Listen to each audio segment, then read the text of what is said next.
Ханчер мен Джихан небәрі бірнеше күн ғана некеде болды, бірақ үнемі Джиханның бұрынғы әйелі Бейзеден қауіп-қатер көріп жүрді. Ал Бейзенің нақты не істегісі келетінін білу үшін Ханчер оған кездесуге бел буды. Бейзе бұл жағдайда өзінің шындығын Ханчерге айтуға шешім қабылдады да, оған кешкі сағат 5-ке кездесу үшін жазба қалдырды.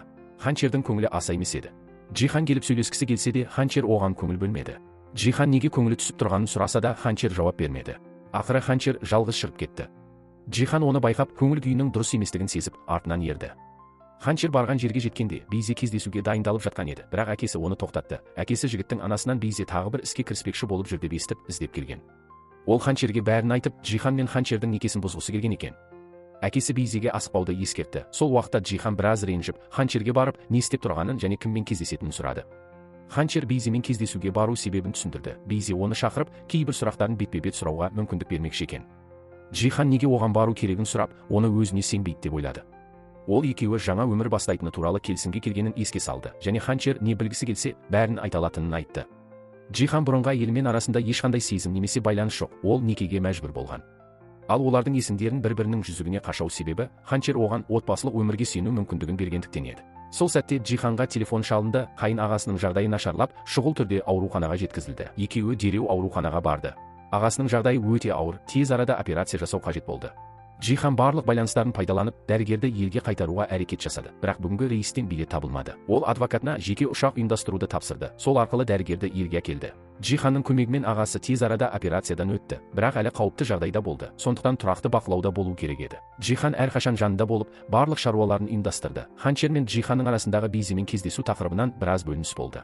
Тек дәрігер ағасының есін қайтадан қалыпқа келтіріп, қауіптен шыққаны хабарланған сәтте ғана екеуі тыныштыққа кенеліп, бір-бірін құшақтап қуанды. Ханчер де Джиханға, ағасына және дәрігер достарына алғыс айтты. Джихан сәл алыста тұрған кезде, Ханчер жүгіріп барып оны құшақтады. Ол Джиханның көмегіне шын ризашылығын білдіріп, барлық сұрақтарына жауап алғанын, енді ештеңеге алаңдамайтынын айтты. Джиханды, батырым менің деп қайта құшақтады. Содан кейін Джихан Ханчерді үйге апарып түсер алдында сүйді. Ханчер сәл ұялып қалды. Сол кезден бастап екеуі күн сайын бір-біріне жақын болды. Бір-бірінен айырылғанда Ханчер де сүйіспеншілікпен қоштасатын болды. Кешке Джихан Ханчерге әдемі көйлек сатып алды. Ханчердің дизайны өте сәтті шықты. Ол оны мерекелік кеште көпшілікке көрсетуге шешім қабылдады. Ханчер өзіне сенімсіз болды, қорқып, жағдайды дұрыс басқара алмаймын деп ойлады. Бірақ Джихан оған қорықпауын айтып, жанында болатынын айтты. Жігіттің анасы мен Бейзе екеуінің қарым-қатынасының жақсарып келе жатқанын көріп қобалжыса да, еш амал таба алмады. Ағасы тезірек қалпына келіп, үйге шыға алатын болды.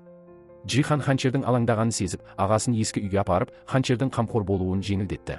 Ағасының әйелі ескі үйдің шағын екенін айтып, Ханчер неге көршідегі үлкен үйге көшпейтінін сұрады. Ханчер оған бұл сөздерді айтпауын өтінді. Джихан бұл әңгімені естіп, мәселені түсінді де, Ханчерге оны өзімен бірге үйге қайтатынын айтты. Ханчер сәл таң қалып, Джиханның не айтқысы келгенін түсінбеді. Жеңгесі барсаңшы жігітіңді күттірмей деді. Джихан Ханчерді алып, бірге зәулім үйге келді. Бейзе ескі үйдің жағдайын бақылап жүрді. Екеуінің бірге өтіп бара жатқанын көріп, тез төмен түсті. Ол екеуінің лифтке кіргенін көріп, есікке жақындай алмады. Джихан Ханчерді өз бөлмесіне жатқызды, оған өзінің пижамасын киюді тапсырды. Сол түні Джихан оған шығып кет деп айқайлады.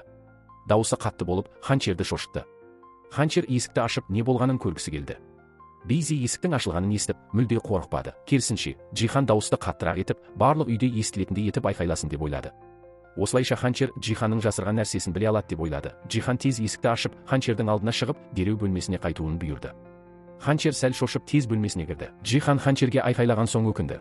Бейзені шығарып жіберді. Бейзені анасының туысы болғандықтан ғана үйден кетірмегенін ескертті. Келесі күні таңертең Бейзе әлі ұйықтап жатқан жігіттің анасын оятты. Сен қалайша әлі ұйықтап жатасың? Ол әйел сенің ұлыңның бөлмесіне дейін кіріп кеткен. Анасы тез тұрып Джиханның бөлмесіне жүгірді, бірақ ішінде ешкім жоқ. Ханчер ескі үйге оралған. Анасы Джиханға тағы да ашуланды, бірақ Джихан оның сөзіне құлақ аспады. Ол анасына өз ісіне араласпауын айтты. Дереу Ханчерге келіп, кеше түнгі әрекеті үшін кешірім сұрады. Ханчер Джихан мен анасы арасындағы ұрыс деп ойлап, Джиханды айыптамады. Түнде Джихан Ханчерге бүгін мерекелік кешкі асқа бірге баруды ұсынды. Ханчер ағаның денсаулығы үшін алаңдап, бас тартты. Шындығында ол өзін төмен сезінді. Сондай үлкен жағдайға төтеп бере алмаймын деп қорықты. Жұмыс кезінде Джихан тағы хабарлама жіберіп, Ханчер барасың ба деп сұрады. Ханчер әлі бармайтынын айтты. Джихан сәл көңілі қалды, бірақ мәжбүрлемеді.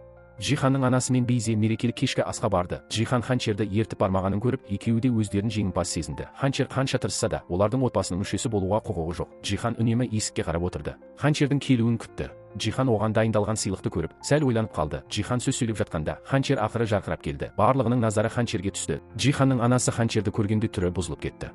бірақ ештеңе істей алмады. Джихан Ханчерді, бұл серияның дизайнері, сонымен қатар оның әйелі екенін жариялады.